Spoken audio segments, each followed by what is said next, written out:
everybody, my name is Alex Flores from Las Perlas TV and Alex Flores Conversando, and we are with an amazing director, Ester Gould, and she made this fantastic movie, Strike a Pose. Thank you for being with us. It's a pleasure. It's a pleasure. So I'm pretty curious about how did you get the idea to go and find the dancers from Madonna and give them the space to talk about their experience with her? Well, I made this film together with my co-director, Rayer Zwan.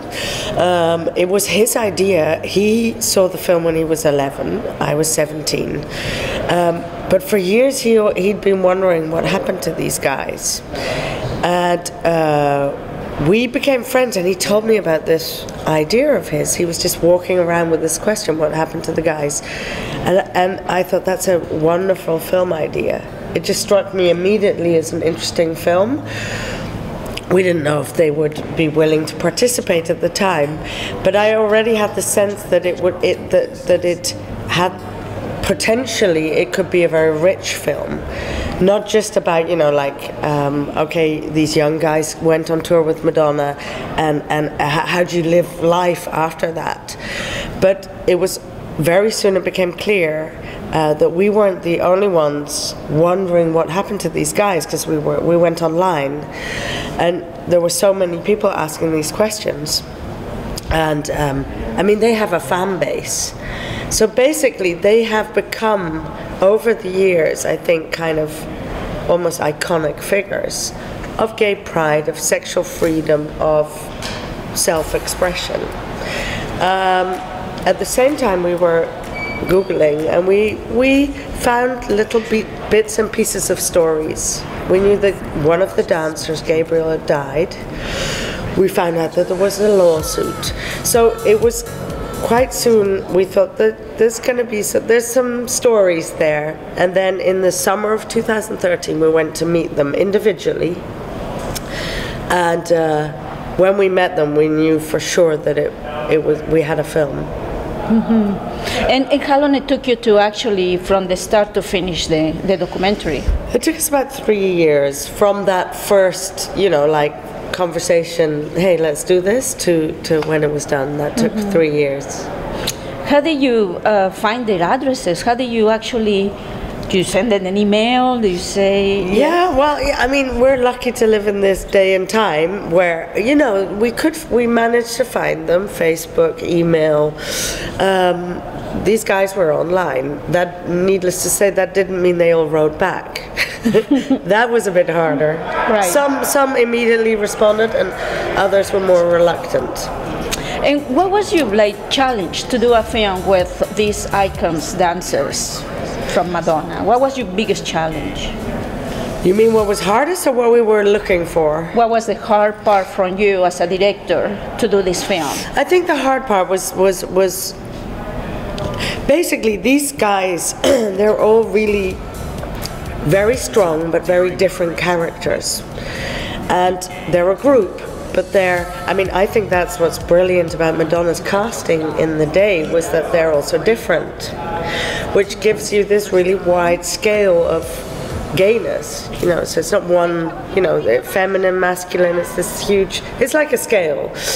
But then to come back to our film, because they're also different and their life stories are different, it was quite hard to edit that into one film that still feels like it has one emotional flow or development.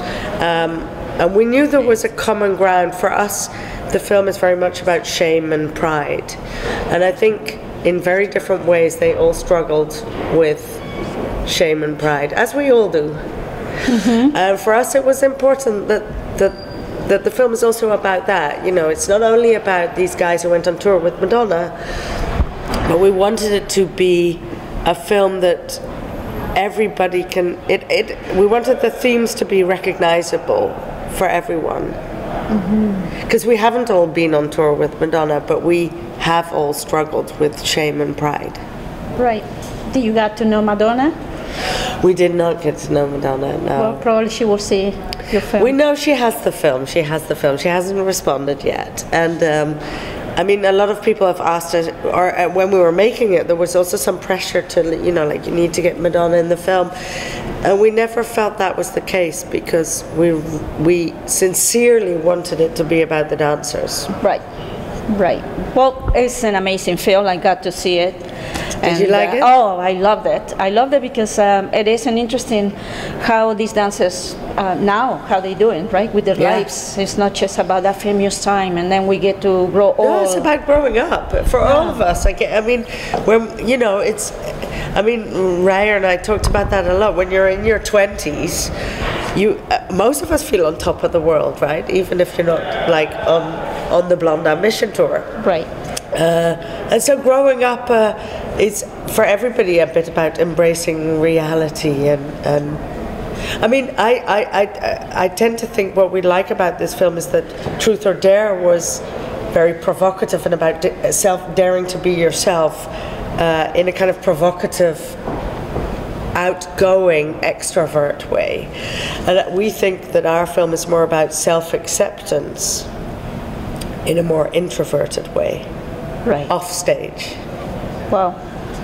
And if you want to say a good experience from yourself with this documentary that you did, what will be like a good that you one day will remember? Like what will be a good experience from all this process? I loved. We had so much. It's really hard for me to choose one moment because we had so much fun and joy making this film, which I credit the dancers for that, because there's something about them, you know, like I've made quite a few documentaries, and usually in the editing you have this moment where you're like, oh, and it's all very heavy. But these guys are so charismatic that they're always fun to work with, not only in real life but also in the footage. So I had a lot of fun. One moment, I guess my favorite, I mean, an unforgettable moment for me was the premiere in Berlin, because the dancers hadn't seen the film yet. Wow. And so we had this beautiful cinema in East Berlin with this like huge gold curtain, very kitsch.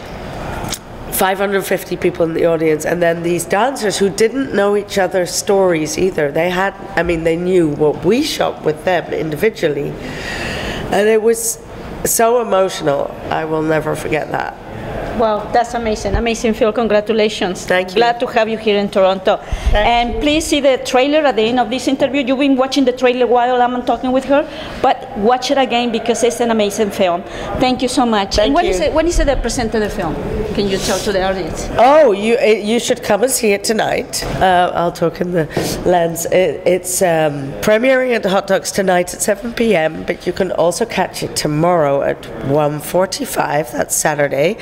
And the last screening is on May 7. Okay, fantastic. So see you next time.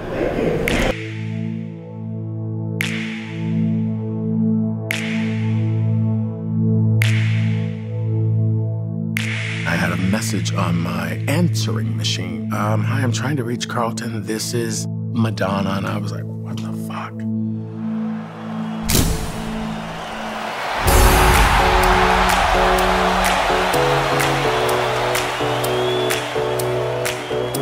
That tour was about freedom. Freedom as a human being, freedom in regards to speak the truth. I still vaguely fit into it. It was a wild, high-velocity family. Each one of us would have taken a bullet for each one of us. The sort of daring progressive message was that you can be gay and human. I want to be like those guys, be that sort of free and open. I saw two men kiss for the first time. Like, Do we care what people think of us?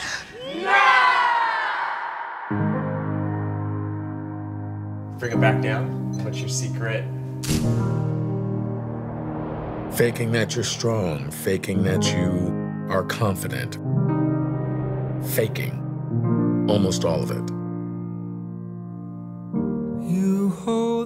With AIDS coming out and HIV, everyone got really scared.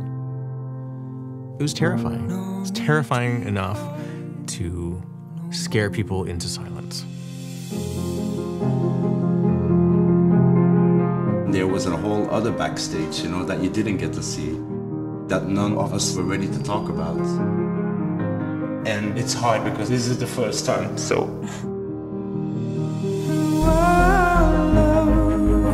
And real slow, slow, slow.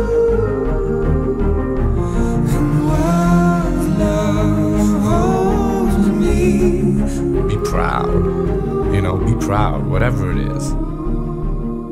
Because everyone is someone.